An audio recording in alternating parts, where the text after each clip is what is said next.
folks, Lauren Riddick here at our Homes and Loans podcast, making a positive difference through collaboration. And man, do we have a guest here for you today. This is my little brother, Jahvin Carter, man. So excited to have you here, Jah. Love you, man. Love you too. Proud of you, buddy. I appreciate it, yes, sir. Not one time, but two times. Yes, sir. Back-to-back state champion. You know, like I said, shout out to even my awesome Papa and his amazing team in '59 that won it the first year. Didn't do what you did, man. And so it just brought a lot of joy of what's going on. And man, I'm just proud of you, man. Yeah, I appreciate proud it. of you, man. Got a full ride to Penn State. Had a choice to go different places. Man, he's going to do some amazing things up there. And I had to definitely wear my Penn State Navy today for you, little brother. But man, Jah, appreciate you coming. I appreciate you for having me. Yeah, man. And so the idea is just have a conversation, about life and whatnot. But there's basically 3 segments. The first segment is, man, we're just going to take it way back, man. Some childhood memories, some things. I actually saw a few good pictures of you with a dyed hairdo and throwing the football. Heard you was a great little football player, and I do remember being down at one of the ball games, and I saw, man, somebody throwing that ball like who was the dude that the quarterback from Tennessee, the one Milton. I was like, man, what in the world? And that was you throwing that ball, man. Yeah. But we talk about that, and then we're going second segment. When I've had professionals and career guys in here, we talk about their business and whatnot. But your business is basketball, so we'll have some fun talking about some of that and going into your mindset there. And then the final one is, we all face adversity, right? How do we get through it? But man, let's just kick it off, man. Tell me, tell them about Jahvin Carter, man. Tell them about some of your earliest memories. Now, were you born in Alcoa? Yeah, I'm born and raised in Alcoa. I didn't get accepted into Alcoa kindergarten and first grade, so I went to Eagleton at the start, but every other year I've been at Alcoa. I would say coming up, I've always been around like older kids, older people, 4 years, 5 years older than me. I feel like that's what made me tough and different from kids my age. We always used to be at the MLK Center at Granny's down the You wasn't street. taking no for an answer. I used to get beat up. We used to play football at the court. Football down the field, basketball at the court. I used to get beat up, and then I feel like that made me different growing up. And just when I get around kids my age, I used to beat them up. Like, I was rough. Okay. Yeah. So what year did you, so you were at Eagleton from kindergarten through? First grade, kindergarten and first grade. Okay. And then made the move over to we call the Octagon, yeah. right? the elementary school. Yeah. Shout out to Alcoa Elementary. I'm an alumni there too. Yeah, made that move, and then I just been Alcoa since the start. That's where I wanted to start at, but. Okay. Well, let's talk about, we all loved recess. We had a big old football field to go out on, man. What you got any fond memories of Alcoa Elementary School? I used to get in trouble a lot, but it was mainly because I was just like rough. I was beating up on everybody. I was used to getting beat up on. So like, we go outside, I'm playing tackle football instead of flag. So it's just like, I used to get in trouble a lot. They would have to tell me to chill. But yeah, recess, we used to be out there. Football or basketball. It was mainly football though. We'll play jackpot. We used to play tell me jackpot. how does jackpot work? So it's like, it's one person throwing it, and then it's just like a lot of people in a group. And like, the person throwing it would be like, he'll just say like $1 million. You catch it, you got $1 million, like, in your mind. Okay. But so everybody's going for the ball. Yeah, but I could throw it and be like bankrupt, and if you catch it, you lose your money. Okay. So it's just a game we used to play. I thought you were going to talk about, we had this game called, I'm going to be somewhat politically correct because it is 2024, but Smear the Q. Oh, yeah, I was going to say and, that. throw the ball. And everybody. That's what we used to play at Granny's and at the center. We used to throw the ball in there, whoever got it. It's 40 people trying to take it. Well, one thing that you'll appreciate, man, I got, I don't know that you were getting bullied, but you were playing with the big guys. I definitely wasn't getting bullied. I was having fun. Well, I was getting bullied. I got bullied when I was little, a little bit. And one of my Sunday school teachers used to say that when I would walk in the room, all the kids would go get on the wall. Like, because I was just a bull in the china shop, just played rough, Who was your best friend when you was little? Anybody come to mind that you, like your sandbox partner? Joe, Braden, Nicholas, Okay. Jamal, DJ. They Okay. all older than me. Yeah. You know, I really didn't fit in with my class at the start. I feel So you like, kind of been an old spirit from the yeah, jump. yeah. You talked about going to Granite. Anything you remember about going? Any words of wisdom, or remember getting a hickory switch on your backside? Yeah, I remember it was snowing one time, and it was snowing one time. It was like a group of us. We walked down to the like near Hall Road, and we made snowballs and was throwing them at cars. And somebody told Granny. We got up there, we got whooped. Just say you got the beat down, man. Granny used to walk around with like a roller stick. It was huge. And Okay. she would just tap it. Yeah. Yeah. Well, that's back back in. And I think the good thing is even as time gone through our community, it's changed some, but there was still a great degree of neighbors helping to, police you and keep everybody straight. Yeah, we used to play manhunt too. It's like tag, but you on teams. We used to be running through everybody's yard. They used to call the center on us and be mad. We used to get in trouble. Now, let me ask you this. Do you remember, obviously, man, you've had an awesome athletic career. Mm-hmm. You're just really getting it going, man. Mm-hmm. You still, growing into manhood, and that you got a future as bright as these studio lights, man. When do you remember a time when was football your first love at one time, and then it was basketball, or what sport did you play? All sports when you was little? Or? I played baseball, football, and basketball, and I ran track for a little bit, but it wasn't long. But after coach pitching baseball, I started not liking it. I felt like it was too slow, cause you standing a lot, kinda. Right. But I feel like at first I played basketball and football. I feel like I liked them both at a time, but peewees and midgets, I feel like I like football more at a time. And then as I got a little bit older, I was just like, I want to play basketball. Let me ask you this, from a young man's perspective, I remember playing football. I was much better at football than basketball, but I wanted to be a basketball player like my dad, right? But what are some of the similarities between football and basketball that you feel? I feel like if you watch NFL players, especially receivers, the movements they do, the way their feet work, it's kind of like dribbling in basketball. Okay. So when they're getting off the line, some of them do like that. It look like they're doing between the legs, behind the back. I feel like footwork is kind of a similarity. That's what I feel like. I feel like it also plays like soccer is too. Everything footwork wise is almost the same. Now, quarterback and point guard, from that perspective. Oh, I feel like what is similar? Because I played quarterback. Yeah. I would say, especially a leadership role, because you got to control everything, and you, as a quarterback, everything following you. As a point guard, you leading everybody. Also, you got to read the field, and you got to read the court, where you're passing the ball. You don't want to turn it over as a point guard. You don't want to throw interceptions as a quarterback. If you see a team switch defenses in basketball, just like if you see as a quarterback, you see a team coming, sending a blitz, you switch the play. I feel like that translates a lot. Okay. Because I was a quarterback, and I'm a point guard now, so it's like. And I see you throw a few baseball passes. Yeah, and that's too. I've thrown a lot of full court passes.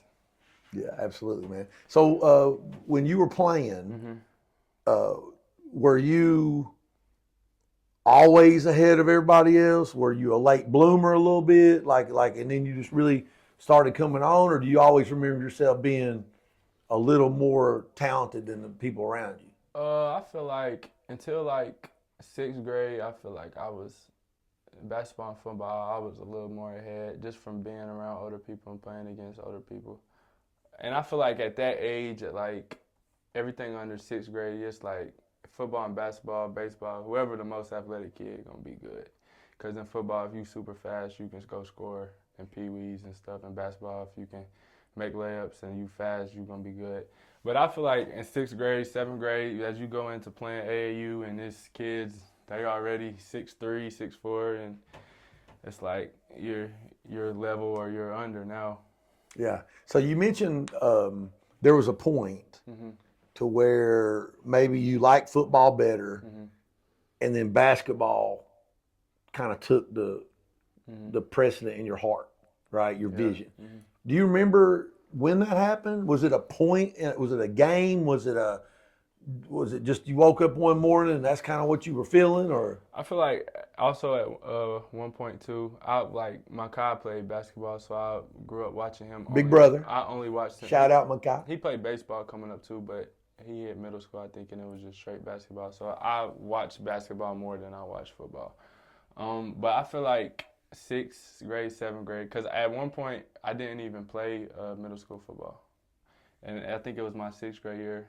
And then I joined like in the middle of the season, and then like all my friends they were 8th graders, so they left. So I was like, I'm done with it. But like at that time, I was having more fun playing basketball than football, right? Because I didn't play football. And that's rare. I mean, that's one thing I noticed is that, no one, those of you that are watching this podcast, you're watching this all over the country, but something you need to understand a little bit of background as we're kind of getting into this and why this is such a special man, a special situation is that Alcoa High School used to be known as the basketball mecca, and then that went away and replaced by, what is it, championships, something like that, football? 2021, something. 20 or 21 state championships. And 10 in a row. This year working on 10 in a row state championships. And so, arguably our communities, football. We're in the South and whatnot. And for you, Jahvin, to kind of go against the grain, right? Where everybody else is playing football and you still have the vision, no, I'm going to make this basketball thing go. And again, like we led off the show, man, two state championships, man. And on top of that, I know you modest, don't really want to talk about it, but MVP, state tournament, All-State, Mr. Basketball, all that, right? And I may have missed what you said, but was there a point other than seeing your brother and whatnot that you felt in your heart like, man, basketball is my sport, and then at what point did you realize that you could, let's face it, man, you're in a situation where you do what you need to do, you could change your family tree, legacy-wise, generations, When was that point? I would say like 6th, 7th grade. Okay. Yeah. I feel like when I cut football off for a minute and then I just focused on basketball and started playing basketball, I just started enjoying it more than football. And then it just took off from there. Now, when you were in 6th and 7th, were you doing the AAU circuit outside the state, or are you still doing local stuff? I've been traveling AAU since like 4th grade. Okay. 3rd grade was my first year playing AAU, but it was local. We probably maybe went to Gatlinburg or something. But 4th grade, we started going to Atlanta. So you get out and you're like, okay, I'm balling at home, but I'm also And then also you go back to the lab. Somebody gives you the blues, and you're like, okay, I'm gonna go to the lab and work on that. And then it hit middle school, and I played in like the Orlando Magic Arena. I played there. I've been everywhere. So like I just started to enjoy it more. And then the relationship, just playing with those people and traveling with those people, it just made me like basketball more. That's good. We definitely had a good time at ETSU that time, that little field trip. And one of my fond memories will always be not long after I went down and kind of revamped the courts a little bit, and you and I out there, it seemed like it's about 100 degrees and trying to shoot a little bit. And I'm old bald-headed 50-year-old. I'm out there trying to keep up with this guy, and he's just burning it up. But, man, it's good stuff, man. Jahvin Carter, man, we're looking forward to next segment. And, again, as you guys see this, we welcome you to go to Homes&LoansPodcast.com, and you can see all the great episodes, and definitely want to shout out to Josiah Scudder. Joe does a great job. He's our producer, director, and he's the guy getting me out of the 90s. So, Joe, shout out to you. We'll be back in just a moment. I'm so excited to bring to you our Homes and Loans podcast series. It's something near and dear to my heart. I know it's going to make a positive impact in your life and someone that you know and care about. I encourage you to share this series with anyone that fits that description. I had the vision of bringing together like-minded people that are positive, that are forced for good, not evil, in different industries, different arenas of business, whether it's educators, entrepreneurs, attorneys, CPAs, financial planners, real estate professionals, and of course, mortgage professionals and beyond. This is just an amazing series. It's going to make a difference. And the idea is that we bring these folks together so that you can enjoy it and get something out of it. And we have 3 basic segments as our format. The first segment is where someone's from. Where were they born, and maybe some childhood memories that they carry to this day. Number 2, their business, how you might be able to reach them, maybe some tips and tricks that gives you a glimpse behind the curtain in what they do that can help you. And of course, how you reach them. And the third, I'm really excited about because that's where the gold nuggets come in. Those nuggets that we all call on to get through adversity. We all face adversity. And we always ask the question, hey, how do you balance your professional and personal life? And we even ask a question, who'd you have coffee with? Some historical figure. But the main crux of it is, how do we get through adversity? How do you look at the glass half full and not half empty? And so many other things. So we encourage you to share this. You can go to Homes&LoansPodcast.com. That's A-N-D spelled out, Homes&LoansPodcast.com. And you can see the whole series. Man, we hope you enjoy it. Share this with someone you care about. It's going to be all right, man. I am back with Jahvin Carter, Mr. Basketball, 2-time state champion. Man, go tell me some of the rest of it, man. Just go ahead and just lay it out there, man. So I just for the spirit of the clarity, because this is, like I say, it's not about Lauren, it's not about Jahvin, but there's a young player out there that's going to see this and maybe inspire him. 3,000 points. How many? 3,000. 3,116. 3,116 points in high school, and that wasn't 4 full seasons. That's 15th in the state in points of all time. Yeah. Did y'all get that? Over 3,000 points and number 15 all time score. All-time leading scorer, all-time points scored in the game, 62 points in one game. How many points in a game, Mr. Carter? 62. 62. I hope y'all see, he's not, be proud about this stuff. He's going to get on to him. But what else, man? Come on. Max Preps Player of the Year, 5-star Preps Player of the Year 2 times. I have 4 district MVPs, 3 regions. Slacker. I don't know. Slacker. Would you put some work in, man? But listen, I think, one thing, Jahvin, that I want to definitely, and let you talk about for a moment is, one of the things that, and I'm sure I wasn't the only one to have this conversation with you, but I know it took root with you, because I was like, hey, man, you got an amazing game. And I know you're a great guy, but when things weren't going the way you wanted them to go, you could see it all over you, and you needed to fix that, because it makes the bad. It gives the perception of a bad attitude. And those you youngsters, y'all watch NBA right now. It's one thing I hate about the NBA is everybody's crying at the refs all the time. It's just, it shows bad stuff. But man, I've never in my life, I've had that conversation with countless players, that I coached or I would try to mentor. I've never had anybody change it like you did, man. I mean, you did an amazing job there. And the second thing I said is, I know what you're going to do.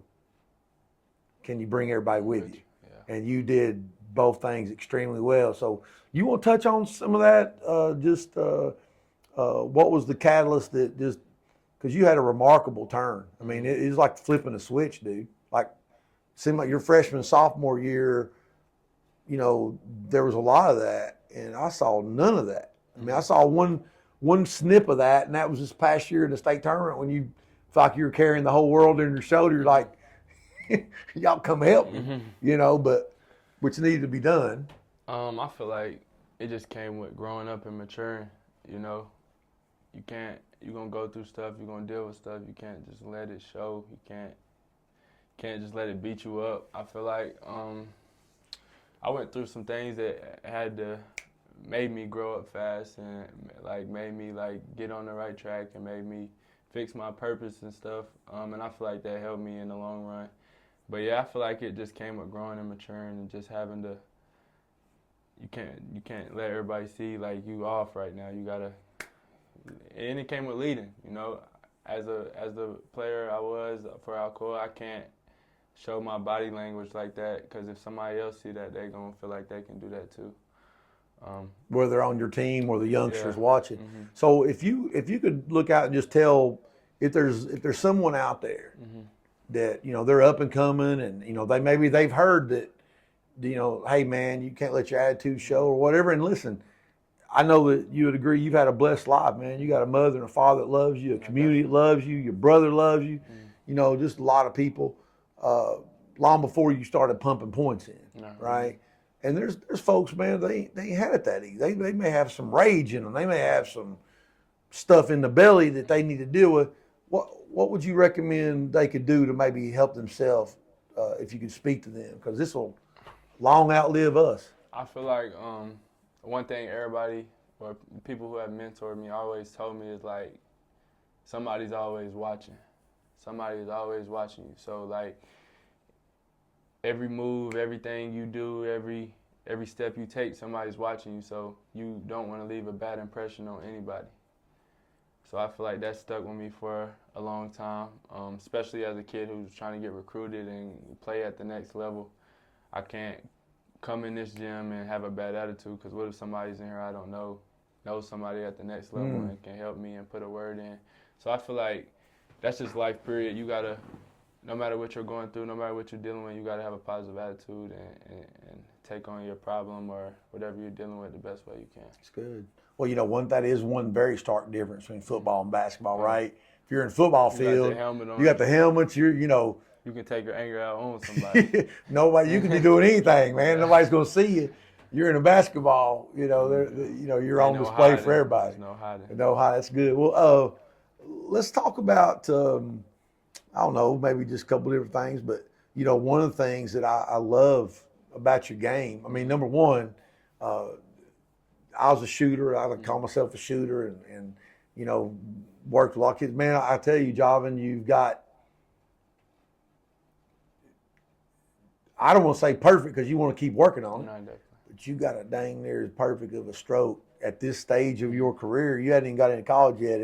And your release, rotation on your ball, I mean, it's beautiful, man. It's beautiful. Your art, I mean, everything's just right on, but there's something else. And that's the, I know I used to have my little Stars Tomorrow basketball camp. And one of the things we would say is, and I don't think, actually, you're probably doing your AU traveling. I don't think you ever came to my camp, did you? No, I came to did a couple you? of them, yeah. Okay. Was that William Blunt? Yeah, William Blunt. Okay, well, good, man. Well, good. I didn't realize that. Well, one of the things was like, hey, I'm a champion. I'm the best of the best. I've got what it takes. Give me the rock and get out of my way. Well, you have that mentality of give me the rock and get out of my way. So, have you always kind of had that mentality? And if not, when did it come to you? Because you definitely have it. And that's going to serve you from now on. I feel like, I don't know. I just feel like I've always been aggressive on the court.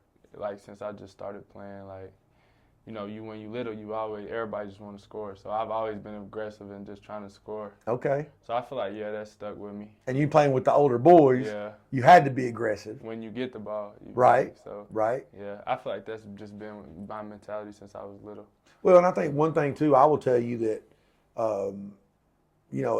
as much as any coach would have loved to have coached you, right?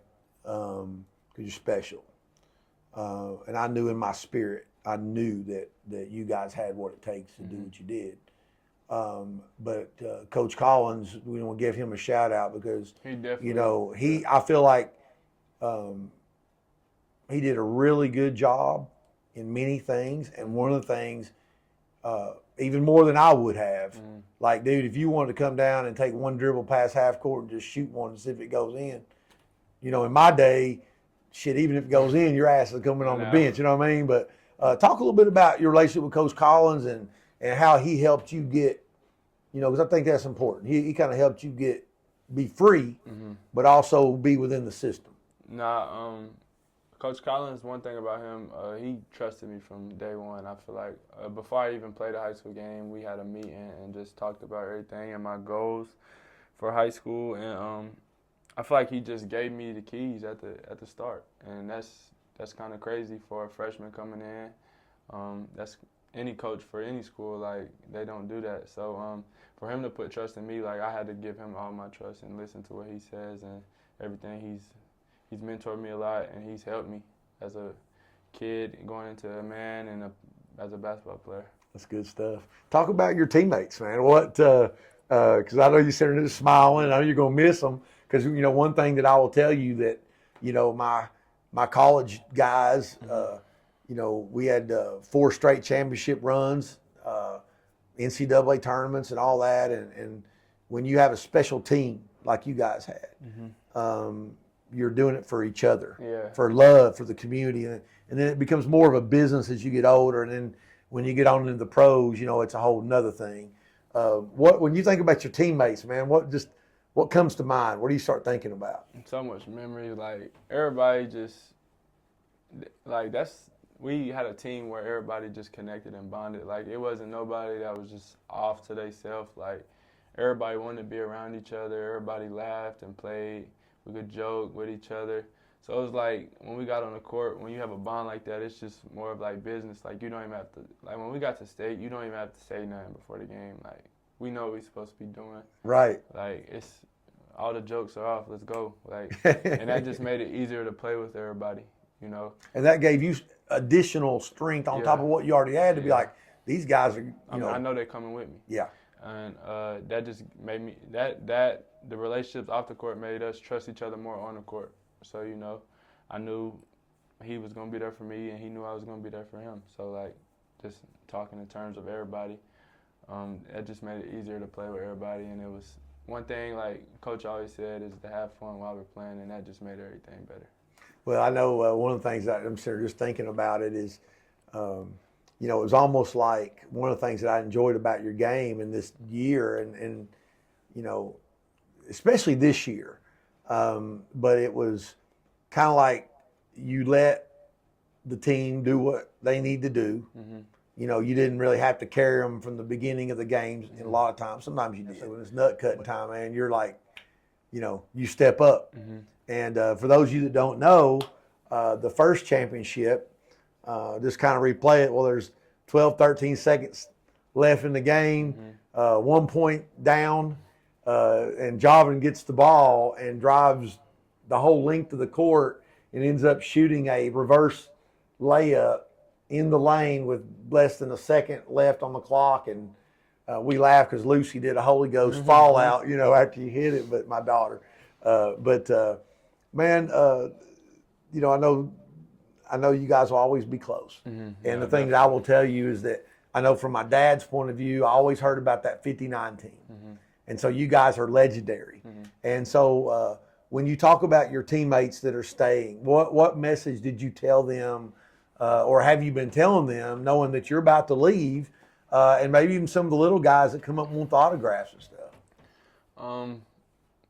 It's like crazy because they've seen us do it. I would say for them, one of the main messages I've told everybody is just enjoy this because, like, it's going to go fast. Like, it felt like I just walked in there and was playing my first game, and then senior year hits and you're done. Like, that's one of my main messages. They know what they need to do. They know they need to work, continue to work, and just trust Coach Collins and trust their teammates and each other. For kids, like the kids that come up, like, my main message is just continue to work. Like, and one thing, don't let nobody tell you can't do anything. Like, chase what you want to do and chase your dreams because you can achieve anything you want to achieve. That's my main message to a kid. I feel like I've had people tell me I couldn't do this or do that, and I did it. So, like, as long as you put your trust in it, you'll have your family who trusts in you, then you can do it. So before we go to our last segment, something to have a little fun with, first off, how can folks follow you? How can they keep track with you? And then I also want you just to share one moment about, as I shared, Jahvin is one of the very few to get a major college basketball scholarship from our area. Not that many have done that. I sure didn't do that. I walked on a team, but it wasn't like what he's doing.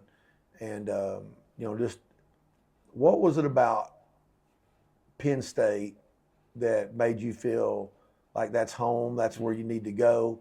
And then I want to close on that. How they follow, how they keep up with you. Instagram, Jahvin, Jahvin Carter, Carter, and then Twitter is just Jahvin Carter, at Jahvin Carter. It's just at my name and last name.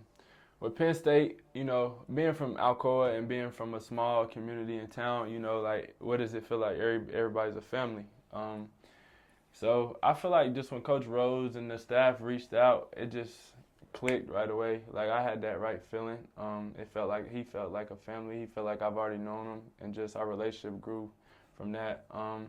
As me and my brother got to watching Penn State, Coach Rose was at VCU before he came to Penn State. So we went and watched Penn State, and just watching the games and the way he wants his point guards to play, it felt like I fit his system. Yeah. It's a lot of ball screens. He like guards that can shoot. So besides the relationship, the way he plays and wants to play, like this year at Penn State, they're, I think, like third in most ball screens set as a team. So, like, it's just a lot of ball screens. I feel like I just fit the game and the way he wants to coach. That's good stuff, man. That's good stuff. Well, man, this has been awesome. And I think before we get in our last segment, I got to ask you just one thing that Joe come up with the list. Who's your best 5 basketball players of all time? And if you want to put yourself in there, I ain't got no problem with that either. I'm gonna go Michael 1. MJ? Yeah, I'm gonna go Kobe 2nd. All right. LeBron. All right.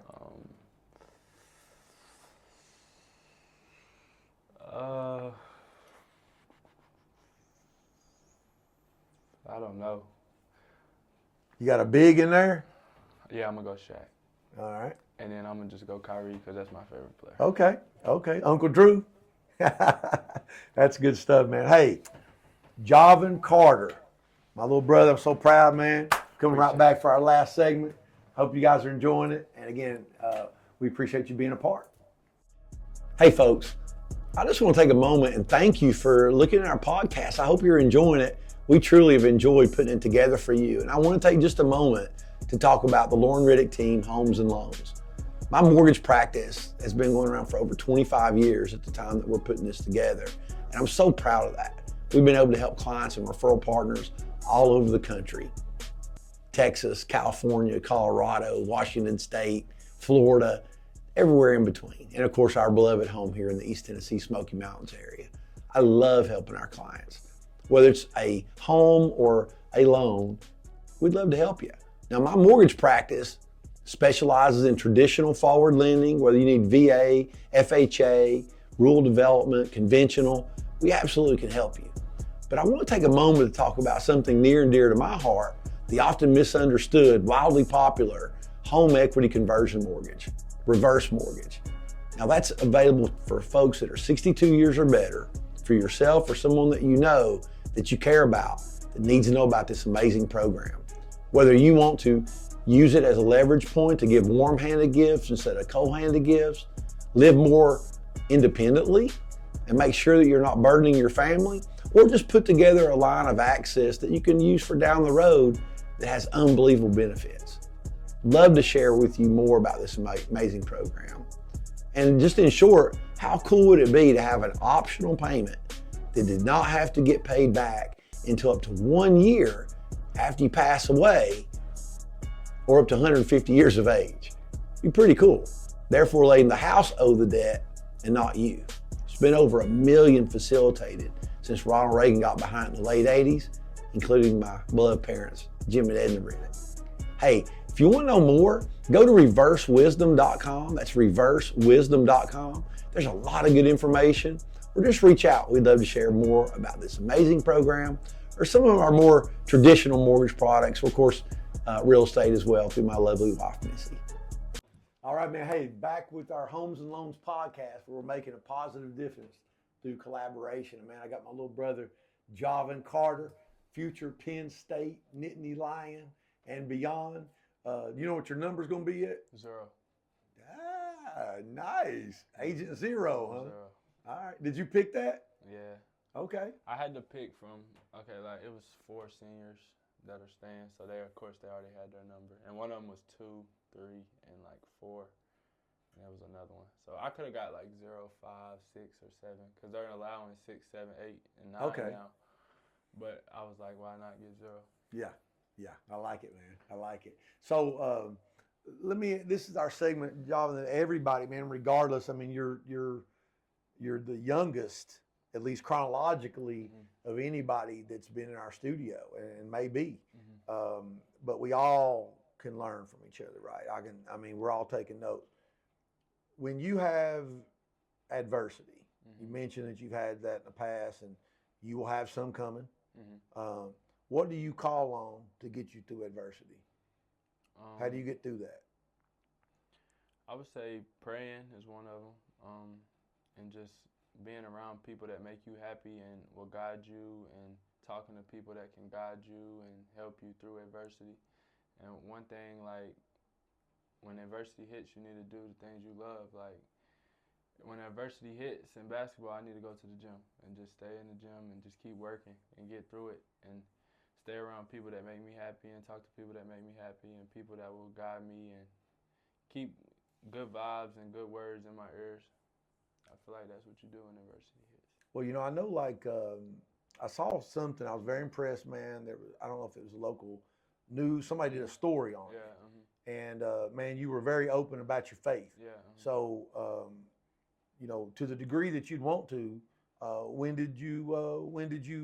was your earliest remembrance of the faith? And I remember both my son and my daughter. One time my son was like, "Daddy, I feel like a flutter in my heart." Like that's what he would say, But won't you share a little bit about that? Because I know we share that same faith, but there may be somebody out there that needs to hear this. I feel like I've always believed in God, but I wouldn't say, like, until I got older and really, like, realized and learned more, I would say, like, starting towards high school. I go to Oliver with Jamie. Every Wednesday we did youth groups and learn more about God. And, yep. Shout out to Jamie. She actually had been here before, so that's good. Yeah, I would say just high school, and then, like, end of sophomore year, I started to want to, like, learn, and I need to start growing my relationship with God and start really taking it serious. So I feel like, Did that help you navigate, you feel like, through the successes that you've had? Because it'd be very easy for it to go to your head. And even as I ask you to relay all your stuff, I mean, man, if I'd have scored 62, I'd have probably been walking around like, 62 on my chest, Yeah.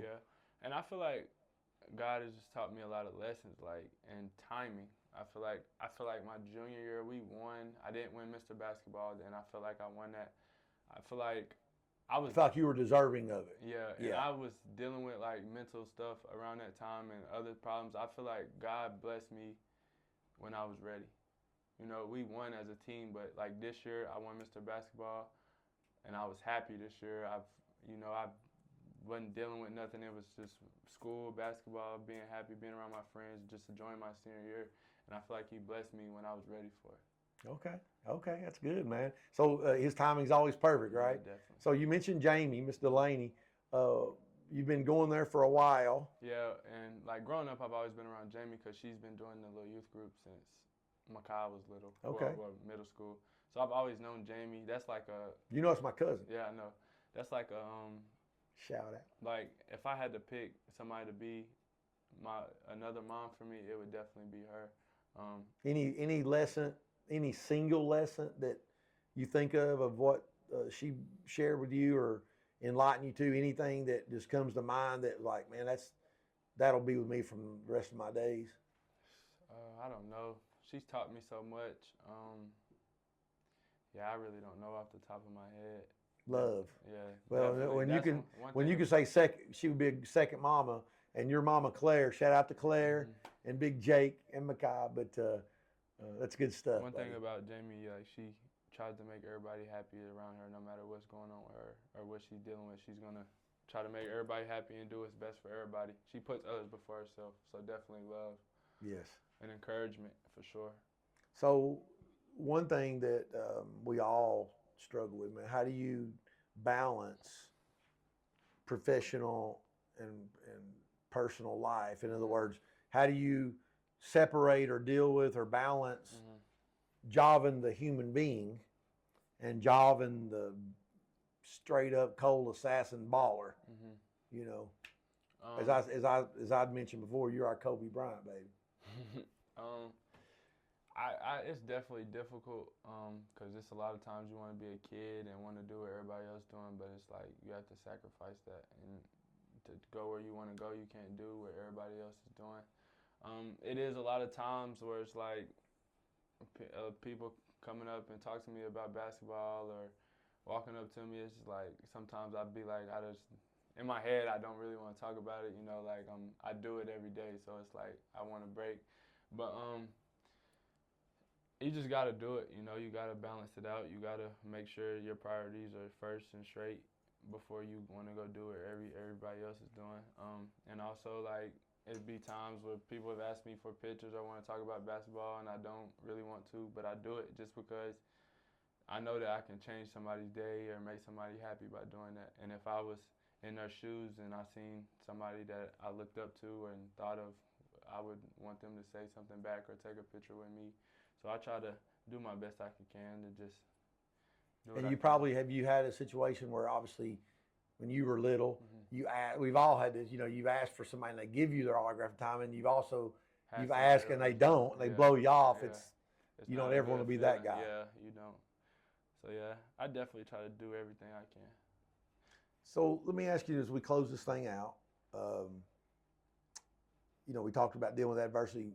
Is there any story that you can think of that where you really had to deal with some kind of obstacle that you came through it and you're proud that you came through it and you knew it took a lot of hard work, whether it be personal or basketball, anything that you want to share that comes to mind where there was a point that you had to deal with adversity? Yeah, I feel like basketball, like sophomore, junior year, I feel like I was playing good. I know, like, on the circuit, playing AAU, I was playing good, but I felt like I was under-recruited at a point in time, and it was definitely overwhelming, especially adding the transfer portal. So it was like, you know, you're doing everything you can. You're not seeing the results like you thought you would. You're doing everything you can, and you just not seeing it. Like, because it's a lot of times you play these 5 stars and 4 stars, and you beat them, and you outplaying them, and you just don't got what they got. So it was definitely times like that, but you just had to keep working, and like I just said, like, God's timing it came at the right time, and He's gonna take care of you. And I feel like that was adversity for me, because as a kid, you know, social media can be a bad thing. Right. Because you go on your phone and you see all these people with all these offers, or as a logical sense, you see all these famous people with Lamborghinis and all these clothes and cars and jewelry. It can be, if you feel like you don't have that, you can feel mentally down on yourself. If you're not grounded. Yeah. Right. But I feel like I never let, like, rankings or anything of that get to me. I just feel like I just kept working. Even though when I was down on myself, I stuck to the plan. And I would imagine that you found a way to turn that into fuel. Yeah, definitely. That's one thing. A chip, if you will. Definitely. That's one thing too. Like, when I played those guys, I'm gonna come at you now. Right. Why I'm gonna feel like, why I'm not in your position. Right. So that definitely put a chip on your shoulder and just made me want to play harder and grind harder and just do everything. But you know, one thing I used to always, for years, all the years I would work with players, I'd say, hey, you know, if you've got a kid, there's a player from Dallas, LA, Chicago, New York, Miami, Atlanta, and Alcoa, Tennessee. Who's the last one they're going to take? Every time. Yeah. Because the assumption to a degree is, you know. What is Alcoa? That's what the first question. Yeah, where is that? What is that? But, you know, I know back when I was coming up, you know, you miss a game, you lose a game, unless you're a first draft pick, you're going to sit for 5, 6, 7 games. Yeah. And shit, the lights might be off by then, right? So everybody's clawing and scraping. We don't have that anymore. Yeah. But I would imagine in the big cities, just because of the population, So it forces you to go in, like you said, go in the lab, Yeah. work, and do all the things you need to do. Is there any question that I haven't asked you that I should, or anything that you'd want anybody out there to know about Jahvin Carter that they need to know, whether it be just to know or to inspire them to do something on their own? Nah, I would just want to tell the people, just continue to chase what you want to chase in life and your dreams, and don't let nobody tell you you can't do what you want to do. It's open world. Everybody got their own mind, so do what you want to do. There's never something you can't do. I love it, man. All right, finally, you got a cup of coffee or a soda pop or whatever, who would be one historical figure that you would enjoy?